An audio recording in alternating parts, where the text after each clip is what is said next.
Hi folks, I'm Alan Moore, and this is Cutting Through Matrix on the 25th of March 2018.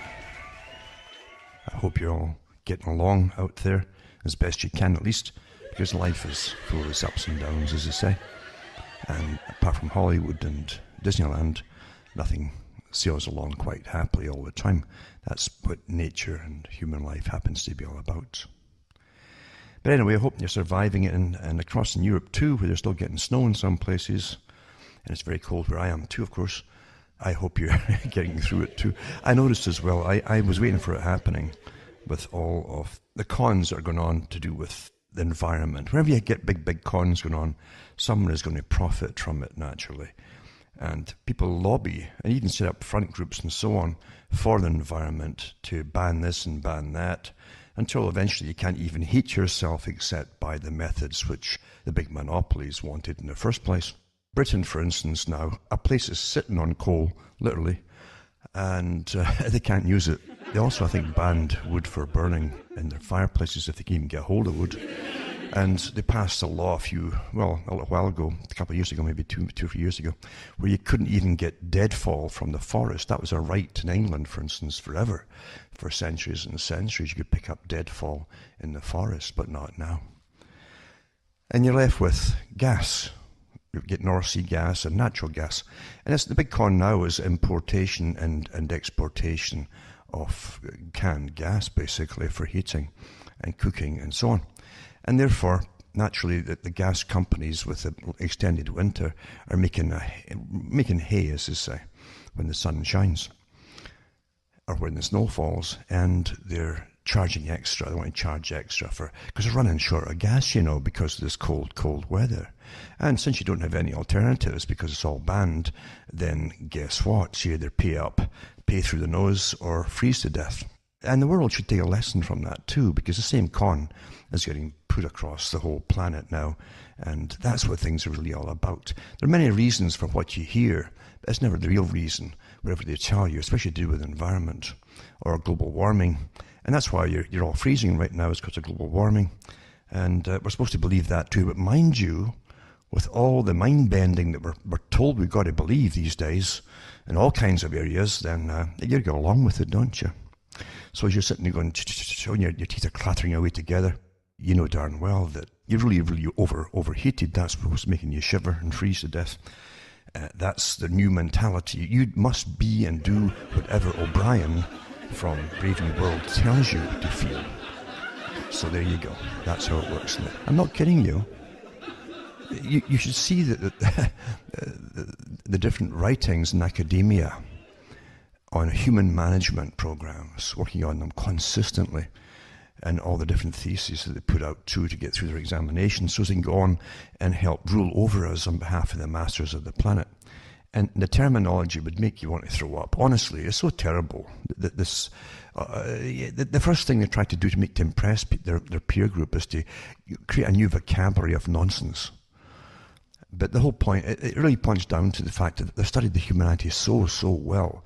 They know they can basically just order us now to believe whatever they tell us to believe, or else. Or make you believe it in a certain way because your peer group, they'll claim, is already believing it, and you'll join in. And a lot of folk will actually, simply because your peer group says so. They've done so many studies on that now. I used to read them on the air years ago, but I won't bother anymore. But that's the society we're living in today. It's beyond Alice in Wonderland. It truly is. And it's getting worse all the time, with the professionals telling us what to think, do, say, and even not to see what we see, and not to hear what we hear, etc., etc. Very politically correct, isn't it? And the world goes on into this unified system planned long before I was born and before you were born too. I'll touch on some of that tonight, perhaps. Now, before I start prattling on again, I'll just remind you to buy the books and discs at cuttingthroughthematrix.com. They're really different because the point of logic is our greatest enemy in a sense. We're trained to think in a very linear fashion. Because of that, those who understand how to persuade you, put it that way, persuasion, the art of persuasion, which is very important for controlling and actually creating societies and then controlling them forevermore, and even updating them all at the same time and so on. It's pretty well perfected today. It's all done through persuasive techniques and the understanding of how language operates on the human mind. Therefore, if you put something across in the right sequence, you can lead them to the desired conclusion that you want them to have. They might even think they're getting choices, or they're going to make their own mind up, but they won't. You're actually getting led along the garden path to the inevitable conclusion. Expertly done. It's a perfected science today. So I write in a way to show you how so much of what you're taught is nonsense. And I really mean that. When you go into the histories, for instance, of the world controllers, those who actually designed a society in the late 1800s, at the very least, you can actually find lots of more than just traces, in fact, of it. Then the Eugenic Society under Thomas Huxley and so on were involved in this too, and the Milner Group that set up the world empire idea for world government, and it joined with the US and so on. And still going today. They set up with the World Wars, the League of Nations, the United Nations, and the myriad, the countless organizations and NGOs, all working towards the same goal of not just a unified world system, but the step by step, the multicultural system, and the leveling of the planet, basically, as far as cultures and religions go down the road. But right now we're going through what Rockefeller talked about. You can't make an omelette without breaking eggs. You have all the kind of mayhem as parts of Europe is flooded deliberately with mass migration. That's why Gaddafi was taken out in Libya, because he said at the United Nations himself, and it was true, that they actually were getting paid and had been working for a long time to keep the bulk of the people flooding across Europe and flattening and destroying the old cultures and so on. But the goal is to destroy them all, to bring in a new. And all the mayhem you see in the meantime, even if it lasts 100 years, it's just the omelette getting made, you see. You can't make it without breaking eggs, according to old Rockefeller. So we're living through that today. And the heartache and the terrible things that are happening is just the fallout from it, which will continue regardless, because the agenda is set in stone. It's set in stone. Nothing is going to change it. And for those who think that voting governments in and out would change it, well, good luck. There's also a Santa Claus. But the fact is that there are world controllers. There were world controllers in the 1800s. They talked about it. Regardless of the parties that we brought in, the public would actually be under the control of certain elite people. And they would train future leaders too. That's still on the go today. Some of them actually admit that they've been trained to be world leaders. They're picked very young, and it's always been that way. They don't have any affinity to the countries which often they reside over, and that's just the way it is. So buy the books and the discs, as I say. It'll teach you, at least help you maybe, to think outside the box and to realize that so much of what you've been given is a very advanced form of mind control, so that you don't see what's in front of your face. And even if it's pointed out to you, you're trained to poo-poo it, because you'll think it has to be coincidence. The strange things in language and so on has to be coincidental. Even though you keep stumbling over the coincidences every day once you understand how it works. It's quite fascinating, really. But that's the world we truly are born into. People go off to wars in our system. They don't know they've been raised from, especially in the US, they're pretty well raised to go off to war. In the 90s, I gave talks on that with when they were churning out, like you wouldn't believe, all these war movies to impress youngsters. And they flooded the market with their video games and Xboxes and so on. And it's which told me they were going to create a generation of soldiers, which they've been doing ever since. A whole series of wars had to be done. And the PNAC group, of course, published the countries that wanted to be taken out. Wesley Clark talked about it, General Wesley Clark on Democracy Now! You hear him talking about the list. The ones they've done so far in the Middle East were only part of the list. The rest have still to follow. Iran has to be taken out too, and Syria. and so on. And that's why Bolton has been put back in power right now. He's a member of the PNAC group, and the current one has changed his name. It's the same group. So I'll touch on that tonight too. There's always a reason for everything that happens, and there are powers behind the scenes, and sometimes it's even dangerous to mention it. But the fact is, that's how life is. Don't you get fed up being lied to? Really? Come on. It's like the old saying too in the old Soviet Union when they had the Soviet system, that because the people didn't really do any hard work in the stores or anything. Everybody got paid by the government. So they used to say that we pretend to work, and the government pretends to pay us. That's much the same as all of us in a system we think is reality. We pretend that what they tell us is true. This is why this is happening, this is why that's happening, this is why we must do this and that, the other, and so on. Or we're going to war because of this, that. We pretend it's true, even though we know it's not. We must participate. Like any con game, a person who's conned must participate in their own takedown. That's exactly how it works. And we do participate. It's the same with elections too. When they give you this farce of left-wing and right-wing, and I suppose a middle ground, whatever the heck that is, and even colours now, Green parties and all that kind of stuff.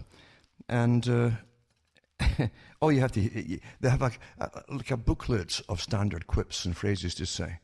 It's to do with education, jobs, unemployment, welfare, mothers' rights for support, and all these kind of things. It's always the same topics, regardless of the party. And old slogans, old worn-out slogans like "Make America Great Again," that was used back in World War I. Onwards, many times. All these standard, well-tried phrases, catchphrases, and the people fall for it right away. It's quite amazing. We like to be conned, I think. We like to participate in being conned. And so people just have to pretend, like Bill Clinton said, "I feel your pain." That was like a recognition. Yeah, it's not that great for you all out there. I know, I don't really care about it, but I know it, and therefore it's nice to have someone acknowledge that things weren't going so well with the economy and your paychecks and so on. And so, therefore, people vote them in, you see. Once they're in, of course, they can do whatever they want, and that's exactly what they do. That was what Lenin talked about, so get into politics however you can get in. Stalin said the same thing to the Comintern. We had people in Canada who led the Comintern, who got into politics, became prime ministers, and they did the same thing too. They were really communists, and they used the liberal ticket to get into power. People think that communism, they still think of the old system of communism, the Soviet system, as being communism, but really we are more advanced today, if you understand where it's supposed to go and how they're training us scientifically, step by step to the next step. All the way along, as George Orwell knew in 1984, as I say, when he talked to O'Brien, O'Brien was torturing him, and Brian said that you'll believe whatever I tell you to believe. If I say I can fly, you'll believe I can fly, etc., etc. We're going through that in Canada today, that kind of stuff. And it will get nasty. It always gets nasty. Tyranny always gets nasty. And when you won't just jump and obey because you think it's insane, whatever it happens to be, then you'll be punished for it, big time. And you end up in terrible tyranny. Because liberalism, as they pretend to call it, is always tyrannical. It doesn't accept equality of opinion at all. And having said that, don't think that any other party is any different. They're not. They're all pre-approved by literally world controllers. And we do have them. It was very much an evidence when part of the controlling management group were formed, and that they're below the controllers actually, but that's the Trilateral Commission. And we know their names, of course, and they're the guys who actually implement policies behind the scenes for different countries and for the political parties. But they know the world agenda, they attend the Bilderberg meetings, and they know what their part in it all is. And it's done by deception. I think it was Toynbee said it when he was talking about the goal for world unification and a world culture to be formed one way or another, even if they had to crush it together first to form the new. That meant massive fallout and mayhem too. And I think he also was associated with the Fabian Society. They're all associated with the same societies. The Milner Group too, for World Empire, the richest folk on the planet too, were part of the Fabian Society as well, the so-called left-wing movement. They're on all sides of everything. And that's why I say never get fooled to join anything because you're being conned. That's the way it goes. There's a ready-made group for whatever mentality you have. There's a ready-made group for you to walk into. All kinds of shades and persuasions of it. Already done. So Toynbee said that. He said, we always deny with our lips that which we do with our hands. And that's the way it is. That's the way it is. Quite simple, isn't it? Because for some reason, I don't know why this is, maybe it's a natural thing, or we're trained that way. We're trained to believe the people in authority couldn't be such liars, really. Or people who are elevated even up through the big machine that makes scientists stars. I mean, the machinery already existed when they made Einstein a star. It was the same bunch that made Hollywood stars and so on, and entertainment stars, music and so on. They made Einstein popular. And Brandt also did it later with other scientists too. He talked about it in his talks. To do even when the Unabomber was after him, because there's a group of them that made these stars that were going to guide the world, unelected people that you would look up to, because the machinery was made that they're somehow superior, more intellectual than you. And that's where the Bill Gates and all these guys come from as well, by the way. They're made into stars, so you follow them. And strange enough, people will accept them. Oh, Bill Gates and his group are vaccinating people across the planet. They want to do that to all of you too, back home. And you think somehow, because it's in your head somewhere, you haven't thought it through. It's through osmosis, as Jacques Ellul said, that you propagandize little bits and pieces, little bits and bytes. And you think, okay, so that's quite normal. Wait a minute here. You don't vote the guy in. You don't vote any of these people in. And they want to start pumping chemicals into your body and across the world. Wait a minute here. What's his qualification? He doesn't have any qualifications in this. But you're trained. This is how you're trained. It's very, very slick, lots of propaganda. Repetition is important. Bill Gates is doing that. Bill Gates is doing this. Bill Gates. And that's how simple it is. You don't get a chance to vote or have a say in anything. Quite amazing, isn't it? Same with the guys who decide what you're going to get in your food. All different chemicals and so on. And they make them into stars too. So you believe them. Well, this guy's who's supposedly a scientist and he's being a kind of star. He said it's okay to eat all this pesticide and stuff. There you go. Well, why don't just sell the pesticide? We could eat that instead, if it's quite safe. But you see, life, those at the top are, like Bertrand Russell said, a separate species. They are now. Simply because, apart from their lifestyle and their how they live and the quality of life they have, the real health they have, and real health care, not the kind we get way down below, and all that kind. I mean, these guys party like crazy. They go to orgies and everything, and they're not worried about catching diseases. Have you noticed that? That came out when the reporter went around with Princess Di years ago at one of the parties. Because you saw these incredible parties that this wealthy elite had. And he said, aren't you worried about catching something? And they all stopped like he just says, let's all pray to God or something. They stared at him in shock. Because it was like, oh, this guy doesn't know. That's what came out of it. Obviously, it wasn't even worth replying to the guy, this commoner. You see? They have real protection against certain diseases, and they can certainly repair a lot of diseases too. That you don't see them getting all these old age diseases either, do you? It doesn't happen. Kind of odd, that, isn't it? Don't you think?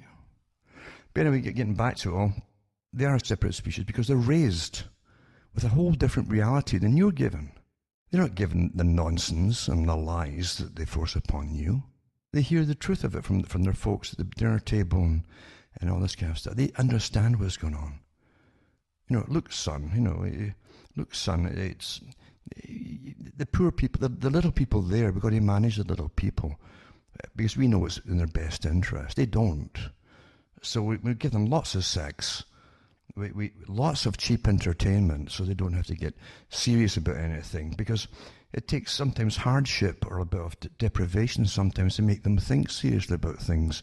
If they're getting lots of sex and lots of cheap entertainment, they won't stop and think about anything. That's how you do it, folks. Freedom is slavery? Huh? Familiar? You're free, all the sex you can manage, but what? Huh? But anyway, that's how it works, you see. And managing humanity is not a new thing. It's always been on the go, and the ancient Greeks wrote a lot about it too, how to do different things. So did the Romans and the different writers around for the Romans, and then even all the way up to the present time. We all know about the writings of Machiavelli, and we know about the writings too of Francis Bacon, for instance, who also did his own little resume to the king as well, and to the queen, because he went through two royalties. And that's really what they did. They tell you. You don't tell the public, especially the truth. Don't tell them the truth. See, if you don't get told the truth, they can never be taken down because they lie to you, because you won't know it was a lie. You see what I'm saying?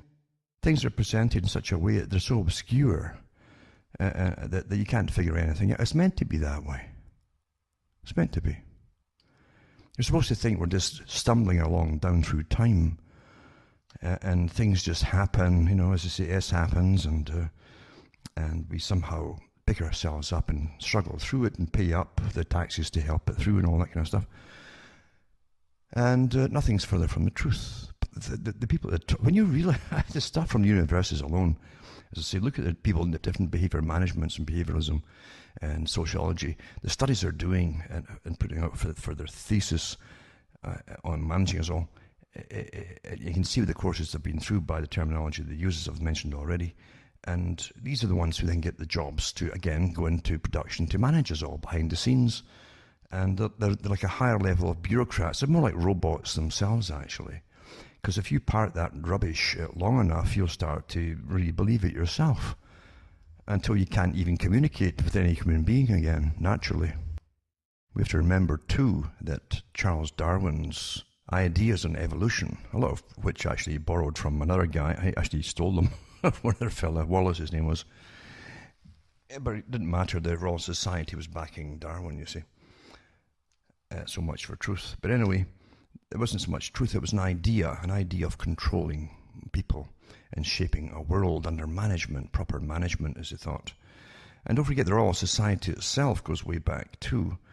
And one of its first main projects was to study the beehive, and to use that as an example of the perfect society, how to manage the perfect society. Division of labor, all the rest of it too was in there as well. And Charles Darwin's, when he died, it was he became a Sir, but Thomas Huxley was his champion then, his bulldog, as they say. And of course, he eventually spawned off more of the Huxleys, and then you end up with Julian, and you get Aldous Huxley as well. Julian Huxley mentioned that, in fact, to UNESCO, that there were different categories of management for the world, and there was a scientific management system who worked on behalf of the elite. The ones that Aldous Huxley mentioned as a dominant minority. Therefore, there's a dominant minority at the very top, and then there's an academic group, a scientist beneath them, who help manage it all for them, for those above. And the Huxleys, they said, basically were part of that management group, the scientific group. And Julian Huxley, remember, became important in different areas. He started off as a zoologist, and that was what a lot of them did. H.G. Wells' son was sent off to do the same thing. In fact, if you study how animals in the animal kingdom behave and different mammals behave, you can get an idea of what can be done to other mammals like humans. And that's all part of the game, of course. But Julian Huxley himself was a member, again. Don't forget the Huxleys, like the Darwins, had a lot in common with Malthusians. And Thomas Malthus also was a scaremonger of too many people eventually would be born, especially the wrong kind of people, as I said, the working people, too many of them, and they would be overpopulated, and we'd run out of food and all kinds of things. That was a big, big scare thing in his day. And that, of course, was all part of the eugenic society that came along too. They copied the ideas of Malthus into evolution. And they also believe in eugenics too, that the most favoured races should be encouraged to breed, and that meant classes as well. And that was part of the title, in fact, of Darwin's Origin of Species, was actually to do with the most favoured races and so on and so on. But they made it quite clear in their writings, and Julian Huxley did too, that they could put money towards and effort towards and teaching towards teaching and breeding the right kind of people to rule everything, and to start to diminish the supply of the lesser people. The father, actually the grandfather, Thomas Huxley, was more open about all of that as to how they should take down the populations of the unfit, basically, those with lesser mental skills. And that's never changed to this day. But don't forget that they create these kind of world leaders, and they also create their scientific elite that helps run it all, and then they put them into positions of power. When they created the United Nations, that was a great step forward for the control of the planet and the different departments they created. One was UNESCO, and the United Nations Educational and Scientific Group. And the whole thing too was to create a world culture. They put, I think it was Huxley himself was put in charge of it, Julian Huxley. He did some amazing speeches, very, very brazen speeches about it all, very pompous naturally in his arrogance. And he's also a founding member of Planned Parenthood too. Again, like Sanger, quite blatant about the same idea that children of the unfit basically were just weeds, and they should kind of mow them down a bit, keep them cropped. These guys are looked upon as heroes well, they are to those who control the world. And they try to get even the victims. It's amazing when you have abuse systems that they train the victim to actually praise the abuser. Quite amazing, isn't it? It works awfully well. And people will, they'll say, oh, they're great people, these great people. Yeah, really? These great people, if they gave you an IQ test, and looked at your backgrounds and your parental backgrounds and so on, your lineages, would have you eliminated very quickly. Yes, they would.